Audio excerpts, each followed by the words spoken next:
It's Nettrea Robinson, the prepared agent here, and I have an amazing special guest with me today. And she is going to introduce herself and tell you about the company she represents. But let me go ahead and start by saying that we are ready to prepare you for the world of real estate. So, Linda, tell us everything about you. Everything about me. Yes. My name is Linda Burton. I am an escrow officer with Pioneer Title. I have been in the industry for over 30 years. I started just, at the ripe age of 2. Absolutely. Absolutely. As we all have. Exactly. Here at Pioneer Title, we are the neutral third party between a buyer and a seller in a real estate transaction. We have been in existence since 1984. Okay. We are here to service the community and help with a real estate transaction, be it a buyer, seller, or a refinance. Okay. People call with random questions, and we love them. They call asking about probate. They'll call asking about deeds, or they'll call ask about various things. So we're just here to serve the community. Absolutely. But the best thing about my job is, especially when it's a first-time buyer. Yes. And we get to tell them that their transaction has closed, and I always tell them, welcome to the 30-year club, because it's a goal. It's a lofty goal in this time and age. Absolutely. But it is a goal for a lot of people to obtain. And it's nerve-wracking and exciting. Oh, yes. All at the same time. But the end result. The end result is worth it. That's what we're in this for. It's worth it.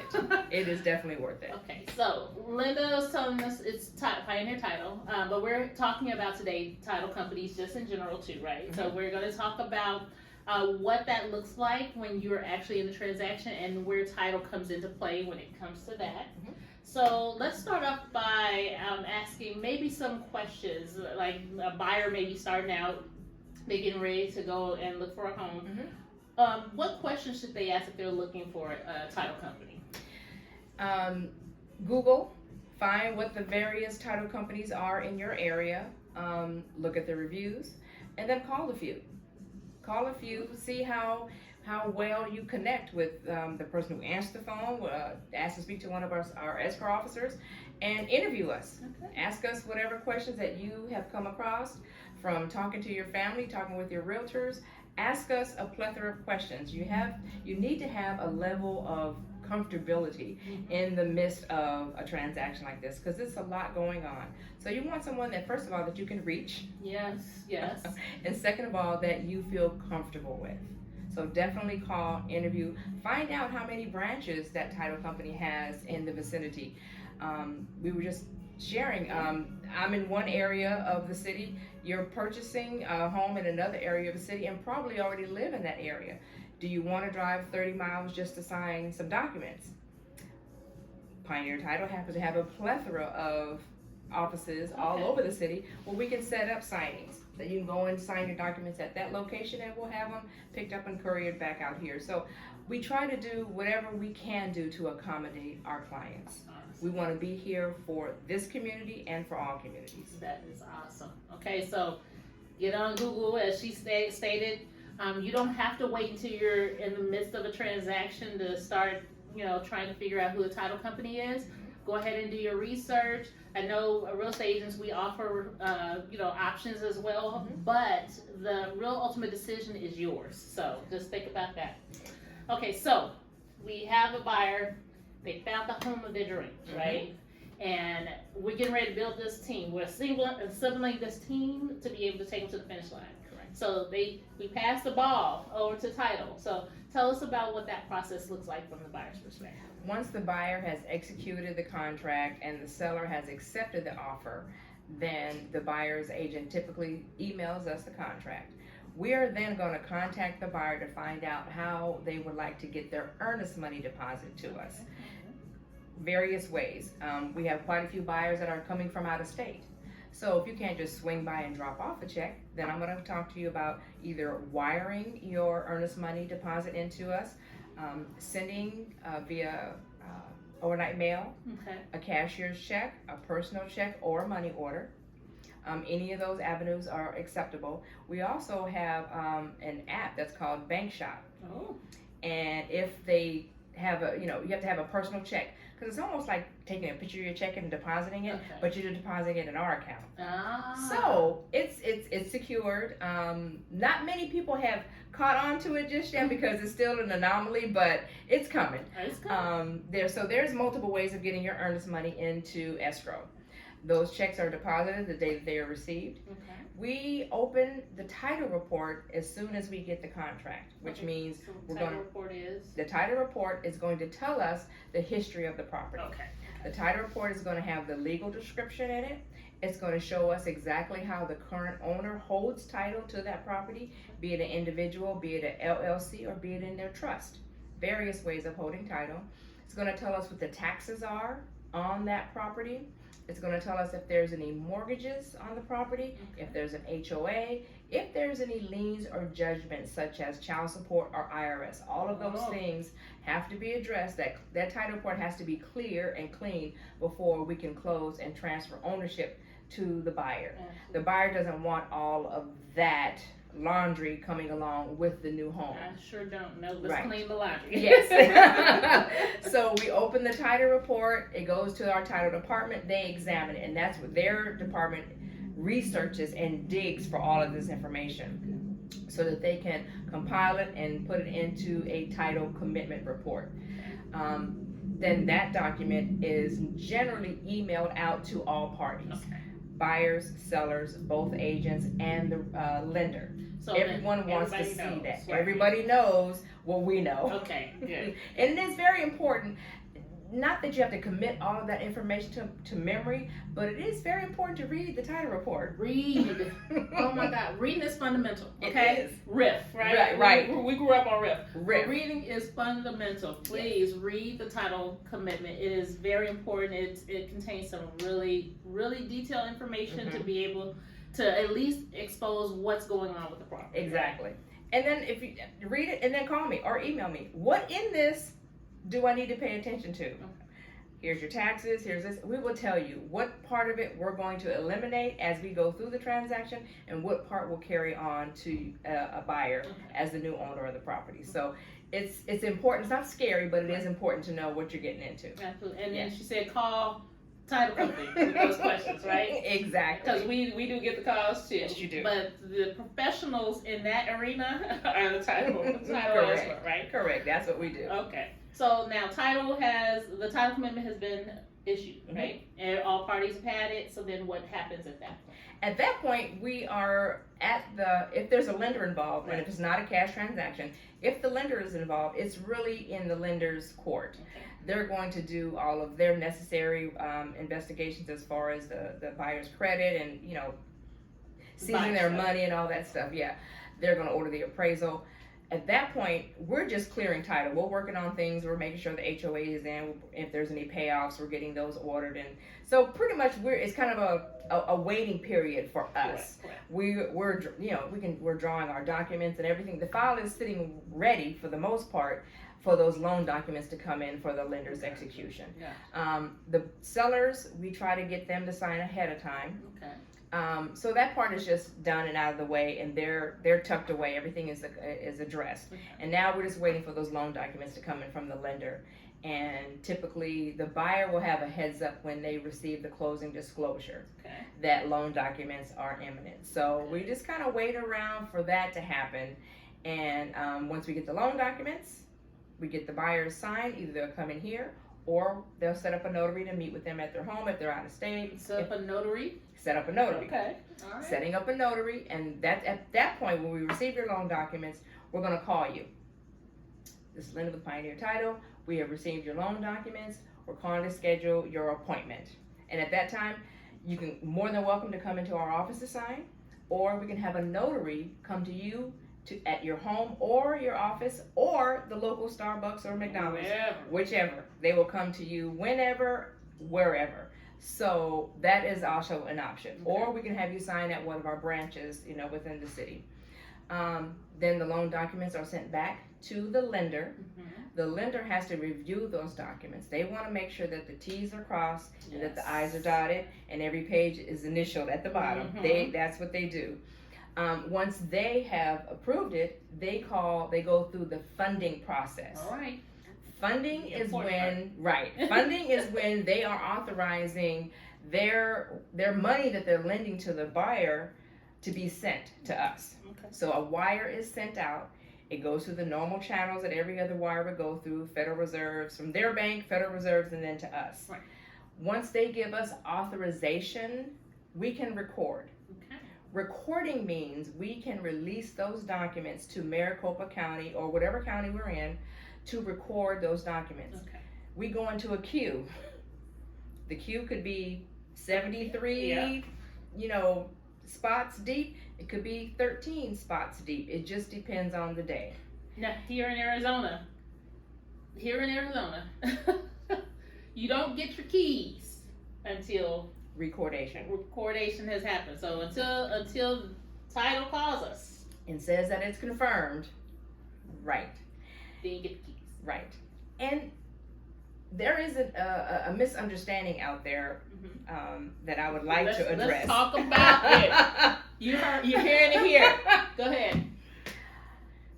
Sellers are under the impression that you're not closed and the buyer can't have keys until they have their proceeds. Oh, I hear this a lot. Go ahead. Yes, and I know because it's tangible. Mm-hmm. I don't give you my keys unless I have my money. Right, they got I get this. it. I get it. I this. do. Okay. But your contract says upon recordation. Okay. And if your recordation doesn't happen until 3, 4, 4:30 in the evening, unless I'm cutting you a check, you won't get your money until the next day, Mr. or Mrs. Seller. I'm sorry. The wire will go out the next morning because the wire cutoff time fluctuates with daylight saving time. But if recordation is late in the day, the wires go out the next day. Okay. But the buyers have entitlement to their property. Absolutely. So- Because it is actually changed hands, right? Yes, it has. Deed, The deed right? has changed. The deed has changed. So that house legally Belongs. has become to the buyer. That has become the buyer's house, right? At that It is. point. Yes, it Now is. the money is a different beast, It right? Is the money, the transaction itself behind the scenes, that money, that's different. We're talking about what happens when it records, right? Exactly. So sellers, again, we know. You want the money. We know. But you gotta bear with us because we have to wait until recording has actually transpired, and then depending upon what time it is, that's when you're gonna get your money. But it's not like they're gonna be waiting 3 or 4 days for their money. No. It's out the very next morning. And if push comes to shove, they're more than welcome to swing by and pick up a check. Bear in mind, some checks the banks may put holds on for a few days. Absolutely. But you will have your check in hand. If you want a wire, then it will definitely go out the next morning. Well, I mean, hey, whatever flavor you like, Exactly. you can get it. That's what she said. Exactly. Okay. We've got options. Absolutely. So also now, so the same process technically goes for cash buyer except for the lending part. Is that what Exactly. happens? Yes. Okay. Yes. Cash buyers, no lenders involved. Those we can typically close in about 3-week time frame. Mhm. Just let us know up front, of course, that it's a cash transaction. We put a rush on the title report. If we need to, we can put a rush on a homeowner association demand. Those typically run anywhere from 7 to 10 business days. Okay. So if we're going to look at a quick close, we want to order the HOA statement on a rush basis. Okay. Some of them will charge a rush fee of $100. Okay. Whomever wants to pay for that can pay for that. The buyer can pay for that. The seller can pay for that. It could be split between the two. Okay. We just need to get that statement in so that we can close. But there is that ability There to is do that. There is an option, Okay. exactly. So we'll prepare the settlement statement, which is a breakdown of all of the cost, Mhm. sales price, taxes, homeowner association, title escrow fees, commission, whatever is involved in that. If the property is out in out in Tonopah, and we've got to do a well transfer or a septic inspection, all of those fees are going to be on the settlement statement. The buyer's going to come in and sign, either bring in a cashier's check with his closing costs, or can wire those funds as well. Those are the only two options for closing funds in Maricopa County. It's going to be a cashier's check or a wire. And right, and we're going to go through the same process. We still have to record that deed. So if that deed records prior to cutoff time for wires, the seller's money goes out and the buyer gets ownership of his property. That's good. Now, settlement statement, because you brought this up. Yes. So you do get a settlement statement at the end, right? Yes. At the end of the transaction. Now, if you have questions regarding the settlement statement, because it's just showing you what fees, right, Yes. and what things that they have done from the financial sector, the financial side, Correct. money, what has transpired and what's going to happen, property taxes, all of that is on a settlement statement, correct? Yes. So they can call you though for the Yes, answers. they do. Okay. They do. Because Yes. I get That's it. my department. That's my That is department. yes. And if you're more comfortable, and of course you want your realtor to know what you're doing, you can send an email, and you can always CC whomever you want on that email. Shoot us an email saying, hey Linda, I've got the settlement statement that you emailed to me. I do have 3 questions in it. And then we'll go over them, and then I reply to all. That way your agent knows the questions you've asked and knows the answers that I've given. Because every transaction, although it's a different transaction, the frame of it is really going to be the same. So those questions are going to come up again. Oh, absolutely. So if your agent is on that email, now they have an answer to a question that they may get next week. Oh, I just had this conversation with a closing I had last week. Let me tell you what they said, but let's also confirm title and make sure that this applies in your scenario as well as it did to others. Absolutely. So, I mean, you have to ask questions. As my husband say, closed mouths don't get fed. And they don't. They don't. And if you're hungry for a house, you make sure that your mouth is open. Exactly. Ask those questions. Ask the question. So there are fees associated with title. Okay, so everybody that's as far as new home owners, new home buyers specifically, new home buyers, there are fees associated with having a transaction outside of just buying the home. One of which is title. And so you have the title fee from the buyer's perspective. You have what other fee? Recording fee. There's a recording fee, and then there's an escrow fee. And there's an escrow fee. And if there's a lender involved, there can be a few other. There can be the lenders want their own policy. They have endorsements to the policy, and then they have what's called a closing protection letter as well. Okay. Those are typically what you're going to see on a transaction when there's a lender involved. The settlement statement. Exactly. Okay. When it's cash, 3 of those fees are eliminated. Okay. So you just have an escrow fee and a recording fee when it's a cash transaction on the buyer side. Okay. Seller side is going to have their side of the escrow fee and the owner's title policy. Okay. Owner's title policy. Sellers, you're listening to that too. Okay, great. All right. So, is there anything else that you think that a buyer or seller would need to know in the area of title that you think might be? I think we've pretty much covered everything. When it comes to a seller, and when it's time to talk, when you go to visit with them about the listing agreement, and then also an offer. Well, and for more so a buyer, when the real estate agent is sitting there and preparing the offer with the buyer or sellers, it is a great suggestion that you look at their ID. Ask them to pull out their driver's license, because Bob is going to tell you his name is Bob Smith. Well, his driver's license probably says Robert. Listen, guys. Okay. So we do have contracts coming. Not that it's a huge thing, but we do have to do an addendum. So it's just one more piece of paper that could be eliminated. Okay, gotcha. Sellers probably should tell their agents whether or not their property is in a trust. That's good. That's another addendum that has to be made, because any change we're making to the transaction, to that purchase contract, requires a piece of paper being executed saying we're making this change. There has to be a paper trail. Absolutely. And a contract is really what it is. It's a contract. It is. So if your name is Tom, you say I'm Tom, but it's Thomas. We need to know it's Thomas. We need to know this before we even sign the documents. Makes it so much easier. It so does. Absolutely. It does. I 100% agree. Yes.